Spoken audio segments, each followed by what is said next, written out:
আপনার শুনছেন ভূত.com। আজকের গল্প রক্তচোষা। তাহলে শুরু করা যাক। গল্পে কি হয়েছিল। কবরস্থানে এসেছি নিজের মৃত বউয়ের মাথা কাটার জন্য, যার মৃত্যু হয়েছে 2 দিন আগে। একটি ধারালো ছুরি নিয়ে কবরস্থানে প্রবেশ করলাম। কবরস্থানে প্রবেশ করা মাত্রই দেখি আমার বউ আমার সামনে দাঁড়িয়ে আছে। মুহূর্তে শরীরের লোম সব দাঁড়িয়ে গেল। কারণ একটি মৃত ব্যক্তি কিভাবে এমন দাঁড়িয়ে থাকে। জিজ্ঞেস করলাম, কি ব্যাপার আয়েশা, তুমি মারা যাওনি? তোমাকে 2 দিন আগে কবর দিলাম। আমার মাথা কাটার জন্য এসেছো এখানে, তাই না? হ্যাঁ, তোমার মাথাটি আমার লাগবে। এমন করিও না দয়া করে। তোমার এই মাথাটি লাগবেই, যার কারণে আমি 4 লক্ষ টাকা পাবো, বুঝলা? শুধুমাত্র টাকার জন্য এমন জঘন্য কাজ তুমি করবা? তুমি না আমাকে ভালোবাসতে? মৃত্যু ভালোবাসতাম পরে না। আমার কাজটি আমাকে করতে দাও বলতেছি। ঠিক আছে, তোমার যা ভালো মনে হয় তাই করো, কিন্তু এর জন্য তোমাকে ভীষণ পস্তাতে হবে। দেখা যাবে পরে। কথাটি বলে হাসিব তার শরীর থেকে সব পোশাক খুলে ফেলে শুধুমাত্র ছুরিটা নিয়ে জেনা পুরোপুরি কবরস্থানে প্রবেশ করেছে। ঠিক সেই মুহূর্তে কবরস্থানের মৃত ব্যক্তিরা জাগ্রত হয়ে ওঠে এবং হাসিবেকে অনুরোধ করে, হাসিব, তুমি এই কাজটি করিও না, ফিরে যাও তুমি। আমি যেই কাজে এসেছি সেই কাজটি করেই যাব। আমাকে যে বাধা দিতে আসবে তার ভালো হবে না। কথা এটি মাথায় রাখো। এই বলে হাসিব সোজা তার বউয়ের কবরস্থানে চলে আসে।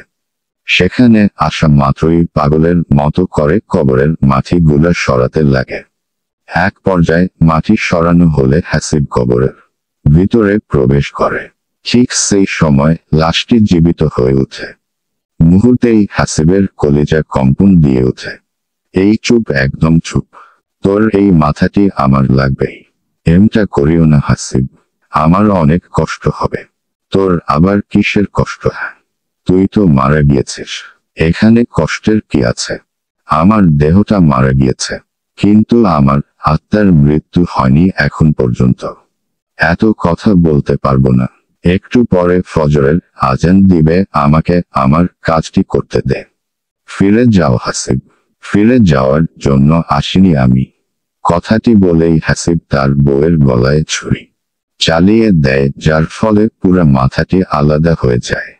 এরপরে কবর থেকে উঠে ঠিক আগের মতো করে কবরটিতে মাটি দেয়, যেন কেউ বুঝতে না পারে।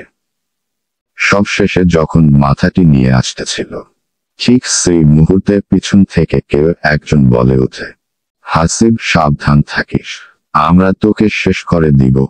কথাটি শোনা মাত্রই হাসিব যখন পিছনে ঘুরেতে যাবে এমন সময় সামনে থেকে একটি সুন্দরী মেয়ে বলে উঠল, পিছনে তাকিও না, তুমি সামনের দিকে তাকিয়ে আসো, না হলে তোমাকে এখানেই শেষ করে দিবে তোমার বউ। কথাটি শুনে হাসিব আর পিছনে না তাকিয়ে এক দৌড়ে কবরস্থানের বাহিরে চলে আসে। বাহিরে আসা মাত্রই হাসিব মেয়েটিকে বলে, এই আপনি কে? আর এত সুন্দর সাজগোজ করে কবরস্থান সামনে ঘুরতেছেন কেন? আমিও তোমার মতোই একজন, কিন্তু আপনি এখানে কেন সেইটা বলুন। আসলে আমার অনেক পিপাসা পেয়েছে, যার কারণে এখানে আসা। আমার পিপাসা পেলে পানি খান, এখানে আসার কি দরকার বুঝলাম না। পানি না, আমার রক্ত চাই। রক্ত মানে?